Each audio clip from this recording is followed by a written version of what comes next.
So the Okay. last one So is exciting. buyer's remorse. Overwhelmed with decisions, question mark, was the statement that is speaking to overwhelm with buyer's remorse. Um, that's an interesting one. How would you answer that one? Well, it's a large purchase, right? They say. I love it when the biggest investment up to Yeah. date, probably, at least one of them. Yeah. And so this is the time. We kind of talked about it. Like we have the time. You can go in and walk through the house and spend an hour. I mean, back in 2021, 22, you maybe got 15 minutes to walk through a Man. house, walk through the Yeah. house. People are waiting at the in the front yard and in the backyard, right? Like, and you were just like trying to see it.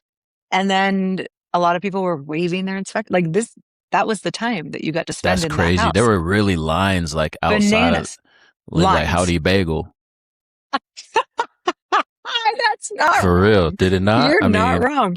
And so now go spend 45 minutes or an hour in the house if this is the one, right? Like if this is yeah. like, okay, if you don't like it, beat it. Like you don't need to spend an hour in Yeah. somebody's house if it's really not your house. But like if this is calling to you, spend the time, look around, sit on the furniture.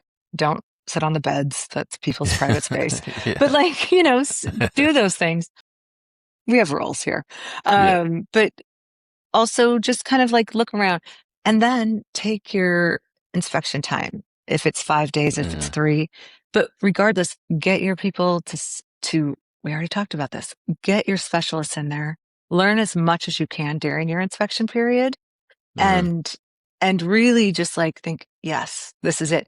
And you've already done the homework up front with your lender to Yeah. say, we can totally afford this house. This Yeah. actually works for us. And we have some money in savings past whatever it took to get in. Like, Right. we can buy the furniture that fits in this house because when your house is, much smaller, what can Mhm. you do to make this feel like home and how to start off successful as opposed to Yeah. just trying to scramble once you own it? But you have the time period, you have the ability, and hopefully with your agent, you can really, they've got all the different resources that you can get as much information as possible so that when you do make the decision, this is it. We love this. It's worth it to pay this. It's worth it to even maybe offer extra. Because, when it's one of those really great houses, you're probably not the only one that noticed.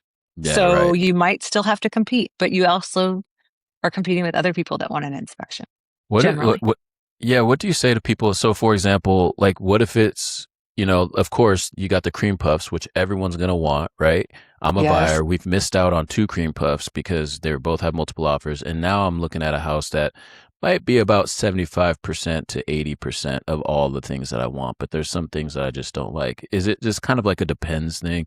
Like, is a buyer going to get something that they're going to be 100% in on more times than not? Or is it going to be like, oh, we love the place, but like, yeah, we know we got to fix this, or we know is what, because it feels like sometimes I would get unrealistic with my house situation. And then also it's like, are you going to be here for 100 years? Like, if the answer is no, it's like, you might end up moving out of this house. So Right. I don't know. I just So feel like there's a happy medium there somewhere.